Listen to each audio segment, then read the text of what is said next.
Lockdown finally खुल रहे हैं। राहत की सांस लेगी अब देश की इकोनॉमी, देश की अर्थव्यवस्था।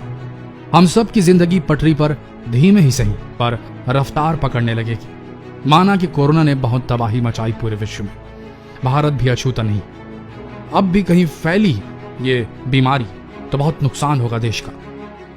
लेकिन एक चीज ऐसी थी जो कोरोना ने बंद करके बहुत सही किया था। ऐसी चीज जो दुनिया की बड़ी बड़ी सरकारें न कर पाई थी। ऐसी चीज जिसने किसी भी महामारी, किसी भी बीमारी से अधिक जानें ले ली थी।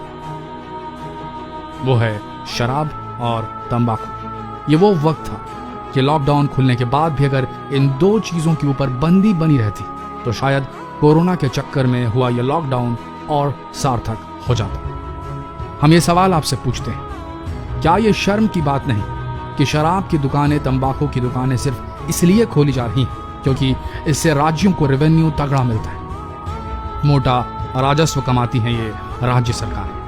वही सरकारें जो कभी शराब बांटकर चुनावी अखाड़ों में अपना दबदबा साबित करती है या शराब कारोबारियों, माफियाओं से मोटा चंदा लेकर अपनी अपनी पॉलिटिकल पार्टीज को चार चांद लगाती हैं। अब भला कोई उसे कैसे भूल सकता है जिसकी बिना पर इन्होंने राजपाट प्राप्त किया। तो लीजिए, खुल रही हैं अब शराब की दुकानें। जितनी मर्जी पीजिए, जितनी मर्जी धुआं उड़ाइए, क्योंकि केंद्रीय गृह मंत्रालय की अधिसूचना के अनुसार 4 मई से शुरू लॉकडाउन 3 में शराब की दुकानों को 3 जोनों में खोलने की अनुमति हो चुकी है।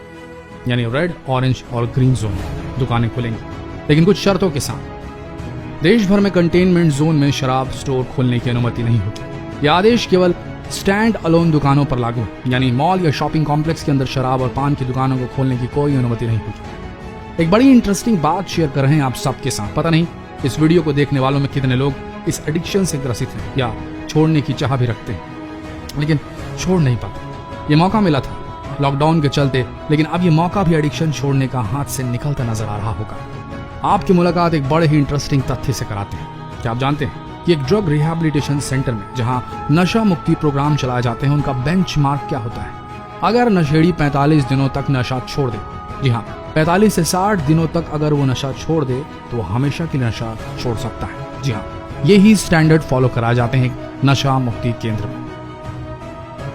ऐसे में अगर सरकार देश में पूर्ण लॉकडाउन खोलने तक नशे पर भी ताला लगा देती तो क्या कुछ बिगड़ जाता?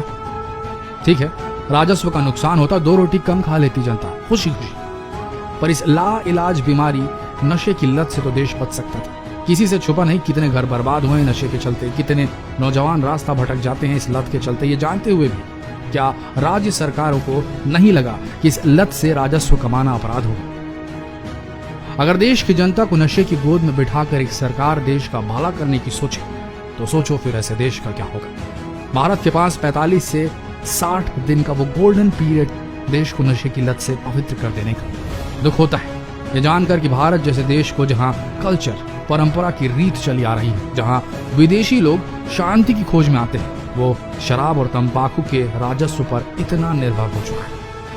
बहरहाल दुकानों पर जाने वाले लोगों को एक दूसरे से कम 6 फीट की दूरी बनाए रखनी होगी और यह सुनिश्चित करना होगा कि किसी भी समय 5 से अधिक व्यक्ति दुकान पर मौजूद न हो। सार्वजनिक स्थानों पर थूकना पहले से ही दंडनीय है। इन सब नियमों का देश में कितना पालन होगा, ये सोचने वाली बात है।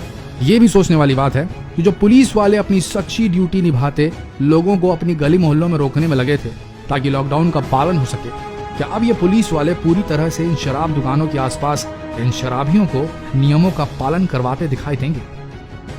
दुख की बात है, राज्यों ने शराब की दुकानें खोलने की अनुमति के लिए केंद्र सरकार पर जोर दिया क्योंकि इससे उन्हें बड़े राजस्व का नुकसान उठाना पड़ रहा था। ये वो वक्त है जब लीडरशिप की जरूरत है देश को। ये वो वक्त है जब असली कट्टरता दिखाने की असली जरूरत है। मोदी जी, ये कट्टरता नशे के खिलाफ दिखाने की जरूरत है। अनुरोध है आपसे, ये स्वर्णिम अवसर है भारतवर्ष के पास हमेशा हमेशा के लिए कोरोना के साथ साथ देश से नशे की लत को भी मिटा देने का। अगर यह हो गया तो मान लीजिए देश को आगे बढ़ने से कोई नहीं रोक सकता। जितना हो सके इस वीडियो को शेयर कीजिए ताकि ये संदेश वहां तक पहुंच जाए जहां तक पहुंचने से कुछ फर्क पड़ता हो। शेयर कीजिए इस वीडियो को अगर आप सच्चे भारतवासी हैं तो। धन्यवाद।